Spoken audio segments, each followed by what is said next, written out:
Sir RCB ಪರಿಸ್ಥಿತಿ ಹೇಳಿ sir, ಇವಾಗ ಬೇರೆ ಕತೆಗಳು ನನಗೆ ಬೇಕಾಗಿಲ್ಲ ಅಂತ ಹೇಳ್ತೀರಲ್ವಾ? ಓಕೆ, RCB ಇವಾಗ 17 ಪಾಯಿಂಟ್ಸ್ ಅಲ್ಲಿ ಟಾಪಲ್ಲಿ ಕೂತಿದ್ದಾರೆ. ಈ ಒಂದು ಕ್ವಾಲಿಫೈಡ್ ಅಂತ ಬರ್ದೇ ಇದ್ರು ನೆಕ್ಸ್ಟ್ 2 ಮ್ಯಾಚ್ ಯಾರ ಮೇಲಪ್ಪ ಇರೋದು?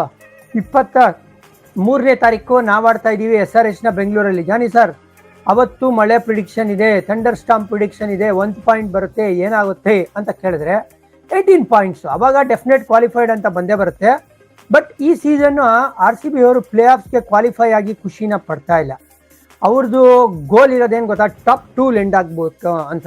ಆ ಲೆಕ್ಕಾಚಾರದಲ್ಲಿ ಅವರು ಯೋಚನೆ ಮಾಡ್ತಾ ಇರೋದೇನು ಅಂತ ಹೇಳಿದ್ರೆ, ಮ್ಯಾಚ್ ಆಗಬೇಕು ಸರ್, ನಾವು ಗೆಲ್ಲಬೇಕು SRH ವಿರುದ್ಧ. ಓಕೆ, ವರ್ಸ್ಟ್ ಕೇಸ್ ಸಿನಾರಿಯೋ ಆಗಲಿಲ್ಲ ಅಂದ್ರೂ ಲಾಸ್ಟ್ ಗೇಮ್ ಅಗೇನ್ಸ್ಟ್ ಲಕ್ನೋ ನಾವು ಗೆದ್ವಿ ಅಂತ ಹೇಳಿದ್ರೆ 20 ಪಾಯಿಂಟ್ ಬರುತ್ತೆ.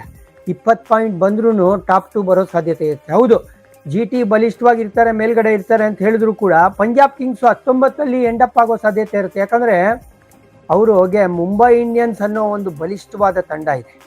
ಸೊ ಆ ಲೆಕ್ಕಾಚಾರದಲ್ಲಿ RCB ಗೇಮು ನೆಕ್ಸ್ಟ್ 23rd ಬೆಂಗಳೂರಲ್ಲಿ ವಾಶೌಟ್ ಆಗಿ 1 ಪಾಯಿಂಟ್ ಬಂದ್ರೂ ಅದಾದ್ಮೇಲಿಂದ ನಾವು ಲಕ್ನೋ ಬೀಟ್ ಮಾಡಿದ್ರೆ ನಾವು ಟಾಪ್ 2ಲಿ ಎಂಡಪ್ ಆಗ್ಬೋದು. ಸೊ ಇನ್ನು ಹೋಪ್ಸ್ನ ಕಳ್ಕೊಳ್ಳೋ ಅವಶ್ಯಕತೆ ಇಲ್ಲ. ಈ ಒಂದು ಮಾತನ್ನ ಹೇಳಬೇಕಾಗಿತ್ತು.